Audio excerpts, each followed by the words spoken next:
Saudara Dewan Kehormatan Penyelenggara Pemilu (DKPP) menjatuhkan sanksi peringatan keras kepada Ketua KPU dan 6 anggotanya. KPU dinilai melanggar kode etik karena menerima pencalonan Gibran Rakabuming Raka sebagai calon wakil presiden.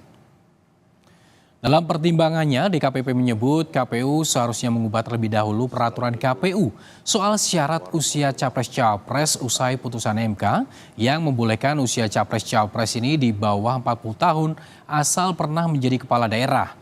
Namun KPU malah langsung mengeluarkan pedoman teknis dan imbauan untuk mematuhi putusan MK meskipun PKPU belum diubah sehingga Gibran yang masih berusia 36 tahun lolos sebagai cawapres.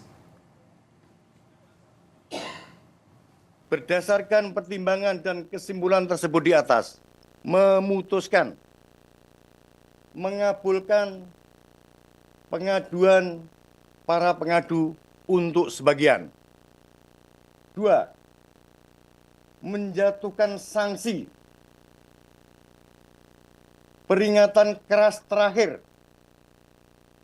kepada Hasyim Asyari selaku teradu 1 dalam perkara nomor 135/PKE/DKPP/Romawi 12/2023. Ketua Komisi Pemilihan Umum Hasyim Asyari enggan mengomentari lebih lanjut soal putusan DKPP yang memberi peringatan keras Ketua dan jajaran Komisioner KPU soal pendaftaran Gibran sebagai cawapres pasca putusan Mahkamah Konstitusi. KPU menyebut kewenangan penuh memutuskan ada pada majelis DKPP dan dirinya telah hadir memberikan jawaban dan keterangan saat sidang di Dewan Kehormatan Penyelenggara Pemilu. Karena saya sebagai teradu maka saya mengikuti proses-proses persidangan di DKPP. Ketika ada sidang diberikan kesempatan untuk memberikan jawaban, keterangan, alat bukti, argumentasi sudah kami sampaikan. Dan setelah itu kan kewenangan penuh dari majelis DKPP untuk memutuskan apapun itu. Sehingga dalam posisi itu saya tidak akan mengomentari putusan DKPP. Ketika dipanggil sidang kami juga sudah hadir memberikan jawaban, memberikan keterangan. Tim kampanye nasional Prabowo Gibran menanggapi putusan Dewan Kehormatan Penyelenggara Pemilu.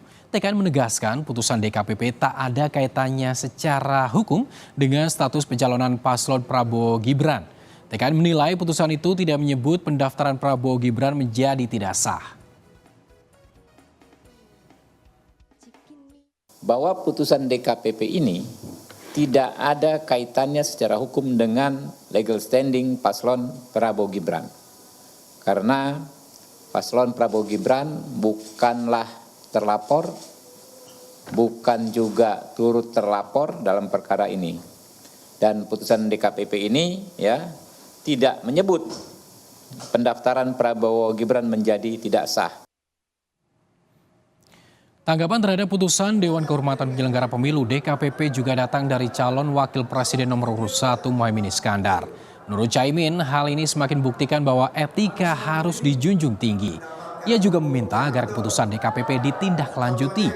Hal ini disampaikan Caimin di tengah kampanyenya di Sragen, Jawa Tengah yang dihadiri relawan dan perwakilan dari beberapa anggota organisasi.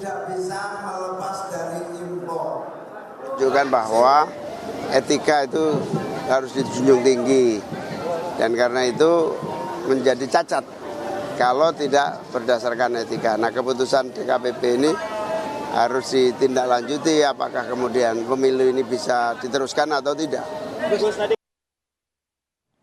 Sementara itu, calon presiden nomor urut 3 Ganjar Pranowo menilai keputusan DKPP terhadap Ketua KPU Hasyim Asyari dapat menjadi pembelajaran dalam memastikan proses demokrasi berjalan baik dan beretika.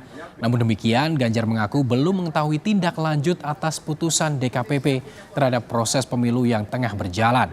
Ganjar menyampaikan pernyataan tersebut di sela-sela kunjungannya ke wilayah Bekasi, Jawa Barat.